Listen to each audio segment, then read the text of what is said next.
국민 여러분 안녕하셨습니까? 오늘도 저희 공작관TV 그레이트 게임을 애청해주시는 전국 곳곳의 국민 여러분, 해외에 계신 동포 여러분 한 분 한 분께 깊이 감사를 드립니다.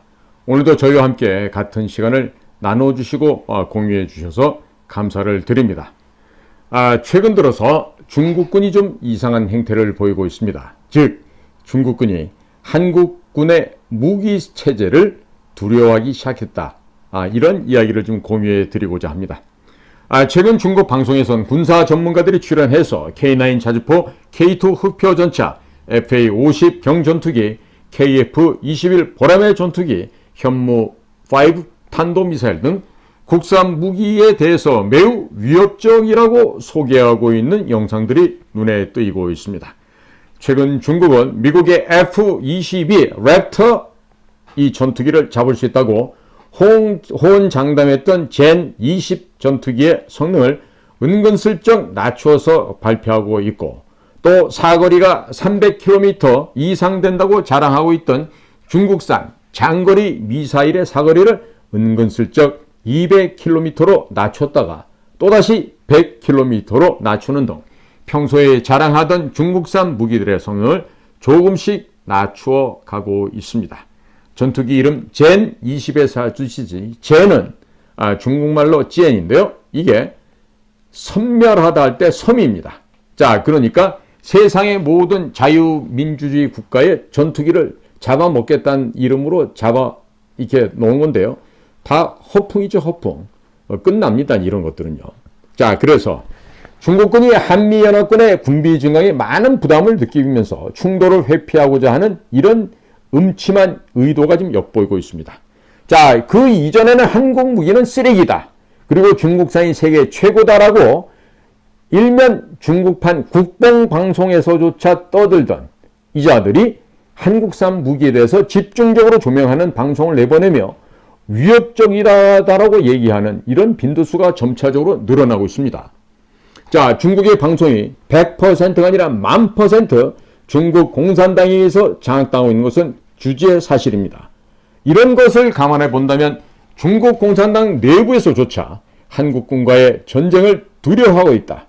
특히나 한미연합군의 진격이 있을 경우에는 이것은 매우 그들에게 불리한 일이 된다. 이렇게 얘기하고 있는 것이 바로 지금 중국의 현실이다. 이렇게 말씀을 드릴 수가 있겠습니다. 자, 그러면 그동안 이 중국이 생산한 전투기, 함정, 잠수함, 많은 무기들이 수출이 되어 왔는데요. 전투기에서 미사일이 발사가 안 되거나, 또 함정에 물이 줄줄 샌다거나, 또 잠수함에 탑재해야 될 엔진을 못 구해서 납품을 못하는 이런 온갖 가지가지의 방산 비리가 전 세계 언론에 지금 터져나오고 있습니다. 자, 더 이상 중국산 무기들을 믿고 전쟁을 했다가는 한국군한테는 초전에 박살날 수 있다는 인식을 갖게 된 중국의 현역 군인들이 점점 늘어나고 있는 것으로 분석이 됩니다. 최근에 시진핑은 중국군 장성 75명을 쿠데타 혐의로 처형을 했습니다. 그리고 로켓군의 장성들을 대부분 다 숙청을 해버렸습니다. 그런데 그 숙청한 이유가 미군과 전쟁하는 것을 두려워하고 있는 이 로켓군의 장성들이 전쟁에 대한 두려움, 이 두려움을 갖고 있다고 해서 모두 숙청했다고 하니 이 얼마나 웃기는 짬뽕입니까? 중국 공산당 간부들이나 시진핑이야 이 주둥이로 돌력 앞으로를 외치면 그만이겠죠. 그러나 실제로 전장에 나가서 싸워서 죽고 죽이는 것은 군인들 아닙니까? 그러면 그들은 자신의 실력이 미군이나 한국군에게 상대가 되지 않는다는 것을 이제 알게 됐어요. 그러니까 가급적이면 전쟁터에 안 나가야죠. 그리고 안 싸워야죠. 그래서 교묘하게 상부 지시를 회피하는, 즉 명령 기피 현상이 지금 계속 늘어나고 있다고 합니다. 즉 중국 공산당의 명령 체계가 중국 공산군 인민해방군의 군 지휘부로부터 안 먹힌다는 얘기예요. 즉 군부가 공산당 수뇌부에게 반기를 쳐들면서 지금 전쟁을 거부하고 있는 것이 중국군 내부에서 발생한 대규모 숙청 작업의 근본 원인이 되었다고 하는 것입니다.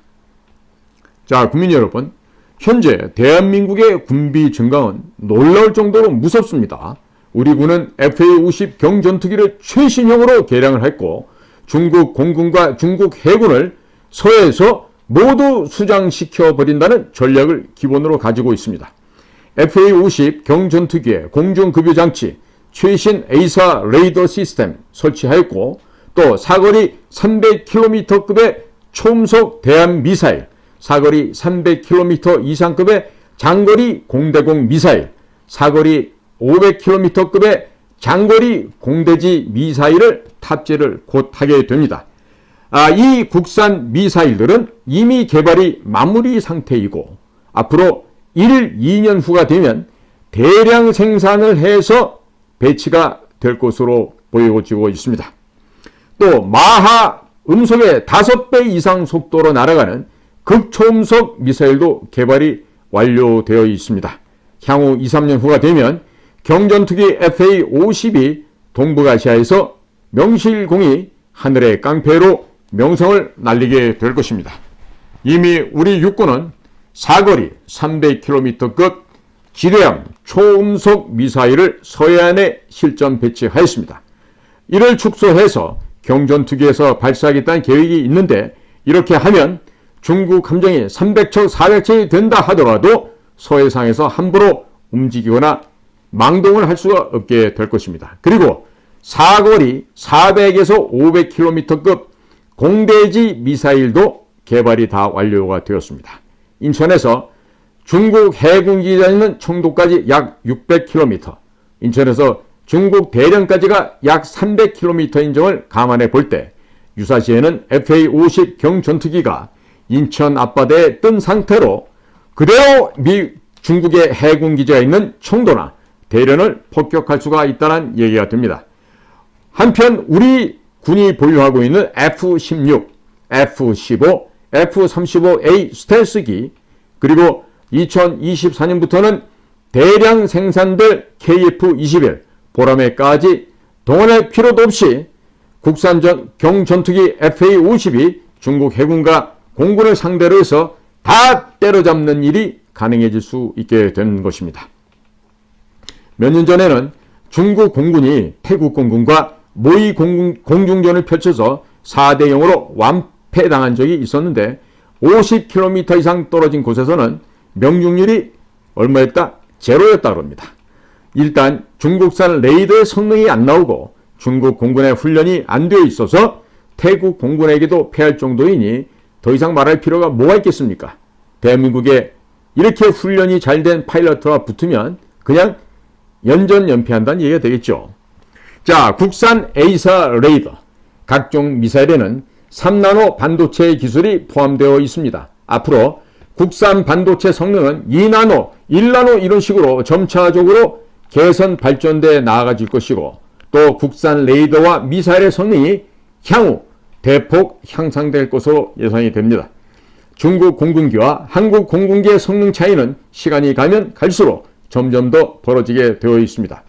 최근 국방과연구소에서 나온 자료에 의거하면 2025년까지 KF-21 보라매에 레이저포를 설치한다고 합니다. 그래서 가까운 거리에서 적의 미사일을 요격하고 2030년까지는 수십 킬로미터 밖에 있는 적기나 미사일을 격추시킬 예정으로 기술 개발을 한다고 합니다.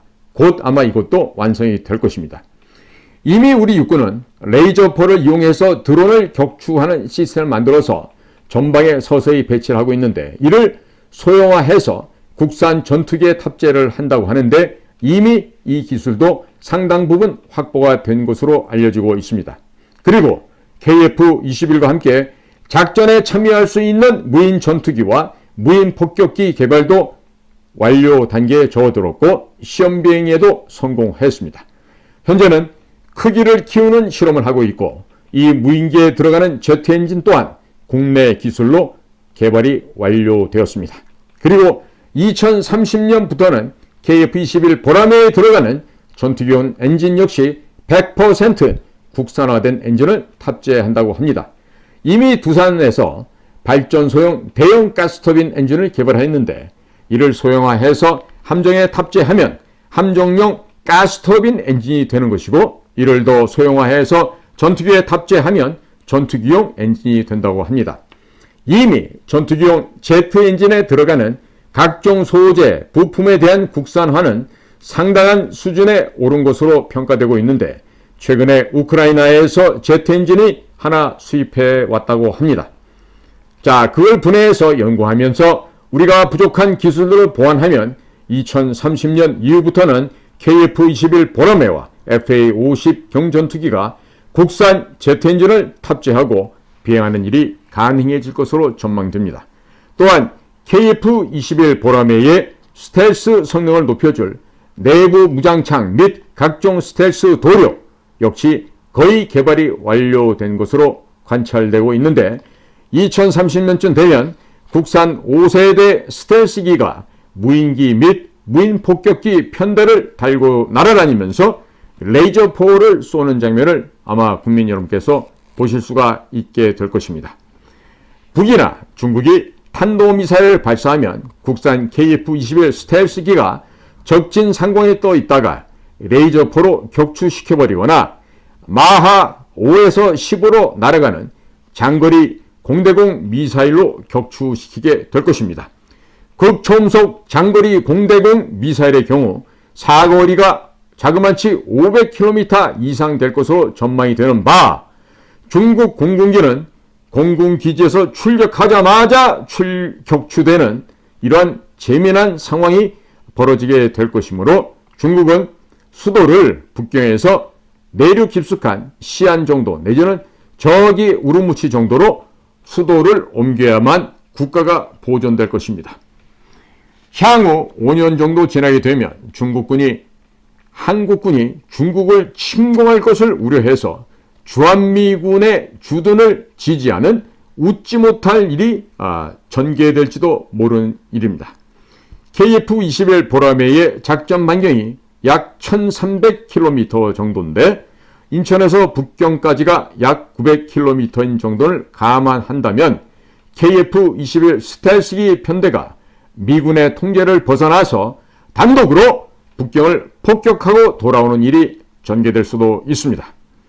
우리 군은 미군의 EA-18G 그라울러와 같은 전자전기를 KF-21 보라매를 개량해서 만드는 것을 또 계획하고 있습니다.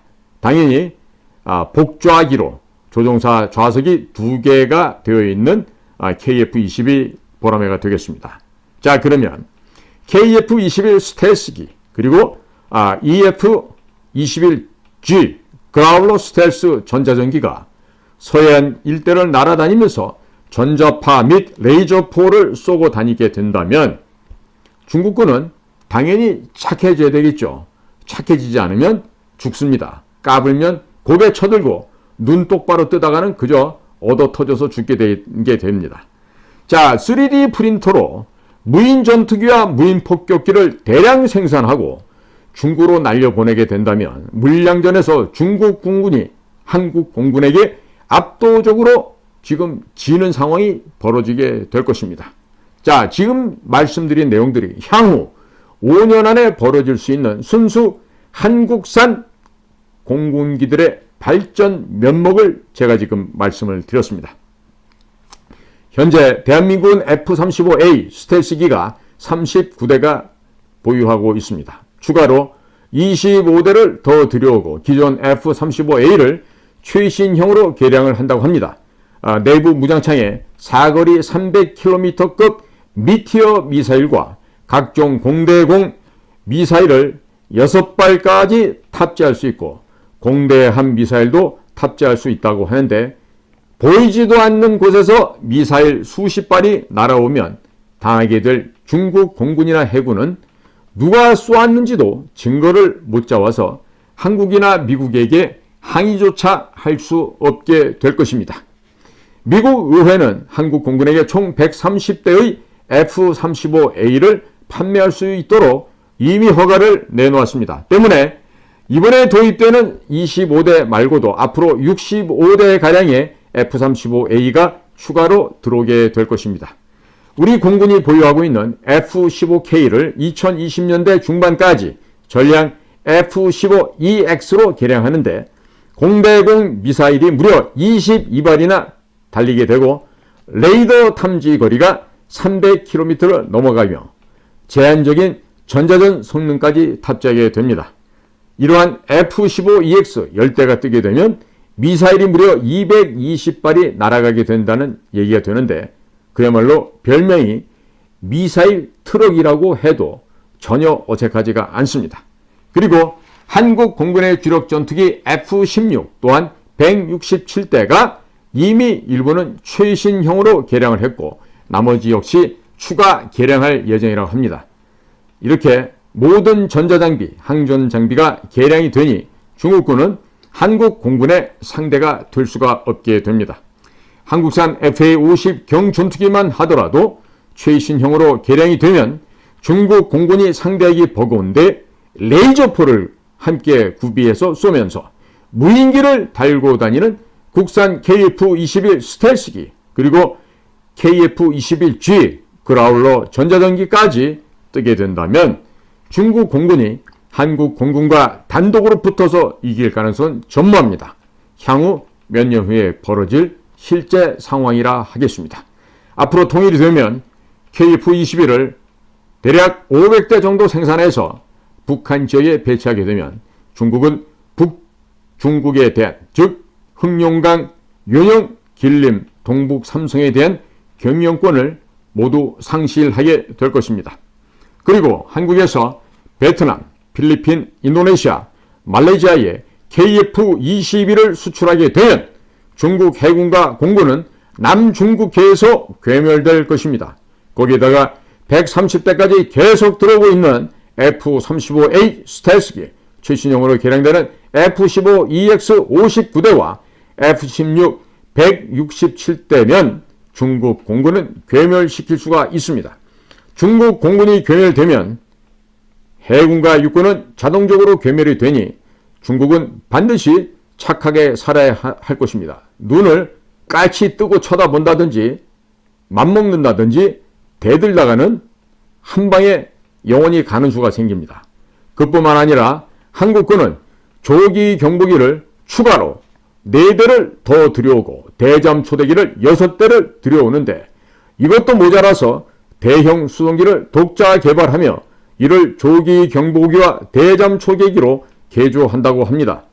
앞으로 10년 후가 되면 국산 대잠 초계기, 국산 공중급유기, 국산 조기 경보기가 동북아시아 하늘에서 대량으로 깔리게 될 것인 바 아마도 중국군은 감당이 안 될 것입니다. 자, 여기에 미국 애리조나 투싼에 지금 널려있는 F-22 랩터 그리고 A-10 탱크 킬러 그 다음에 B-52 전폭기 이와 같은 중고형 비행기들도 우리가 들여다가 얼마든지 개량해서 현장에 진입을 시킬 수가 있습니다. 특히나 핵무기 운송 투발이 가능한 B-52 같은 전폭기 그리고 현존하는 전투기 가운데 가장 최강의 전투기라는 F-22 랩터를 우리가 들여오게 된다면 거기다가 탱크 킬러 A-10기까지 우리가 보유하게 된다면 아마 동북아시아에서 가장 막강한 공군 화력을 보유하게 될 것입니다. 자, 거기에다가 한국군의 현재 105mm 곡사포가 상당히 우리가 여유가 있습니다. 그래서 이 105mm 포를 한국형 수송기에 달아서 공중에서 포격하는 건쉽 개발 계획도 지금 병행되고 있습니다. 한국형 수송기에서 미사일 수십 발을 싣고 가서 대량으로 낙하시키는 전략폭격기 개발 계획, 이 B-52 같은 비행기죠. 그리고 소형 무인기를 대량으로 뿌리는 드론 항모 개발 계획 등이 벌써 현실화된 계획으로 나오고 있는데 중국이 앞으로 이것을 감당이 안 될 것입니다. 그리고 서해안에서는 무인 잠수정에 어뢰를 장착한 무인 잠수함을 대량으로 살포할 계획입니다. 수십일 동안 배터리로 잠항을 하고 사람이 타지 않고 있습니다. 그러니 중국 해군에서 수백 척을 만들어 놓은 잠수함이라 하더라도, 또 비록 해군 함정이라 하더라도 서해안에서는 꼼짝달싹 못할 날이 이제 며칠 남지 않았습니다. 거기에다가 대한민국 해군에게 이지스 전투체계를 이미 국산화시켰기 때문에 앞으로 우리 해군이 건조하는 모든 함정에서 이지스 전투체계가 들어가서 현실화됩니다. 우리 군은 함정을 대량으로 건조하기 위해서 기존 현대와 한화오션 이외에 중소조선소를 한 곳도 선정해서 함정을 공장에서 물건 찍어내듯이 대량으로 찍어낼 수 있는 체계를 시스템을 구축 완비하였습니다. 중국군의 특기가 물량전으로 밀어붙이는데 서방 세계에서도 중국과 물량전으로 맞대응할 수 있는 나라는 현재로서는 대한민국밖에 없다 하겠습니다. 앞으로 미국의 한국에 대한 의존도가 매우 많이 엄청나게 높아질 것입니다. 현무5 탄도미사일은 탄도 중량이 9톤으로서 9톤의 쇳덩어리가 하늘에서 마하 10의 속도로 떨어지면 충격파에 의해서 지진이 일어나고 반경 수 킬로미터 이내의 모든 건물 동굴들은 무너지게 됩니다. 그리고 이 탄두가 9톤으로 어마어마한 중량이지만 이 탄도가 분리돼서 발사가 됩니다. 자, 그렇게 될 경우에 미사일이 떨어진 곳은 최소 100m 이상 구덩이가 파지고 그 일대 수 킬로미터 안에는 완전히 살아남을 수 있는 생명체가 없게 될 것입니다. 이러한 현무5가 북경에 떨어지게 된다면 시진핑이 근무하고 있는 집무실 반경 수 킬로미터 이내의 모든 건물은 충격파, 지진파에 의해서 무너지게 됩니다. 그냥 하늘에서 운석이 떨어진다고 생각하면 되실 것입니다. 한국 해군은 각종 공격용 현무 미사일을 최소 100발 이상 싣고 다니는 합동 화력함을 3척을 만들어서 물 위에 띄워놓았다가 발사 버튼만 누르면 최소 300발 이상의 미사일이 중국으로 날아가도록 만든다고 합니다. 참 아름다운 계획이라 하겠습니다. 이렇게 되면 중국의 방공망은 대한민국 미사일을 막는 것이 불가능해지는 그런 고통의 장면이 될 것입니다. 자, 지금 현재 동맹국이라고 하는 혈맹 미국이 힘이 예전에 비해서 많이 줄어들었다고 합니다. 혹자는 힘이 많이 빠졌다 이렇게까지 얘기를 하는데요. 현재 우리나라가 지금 국방비를 지금 52조 원 쓰고 있는데요.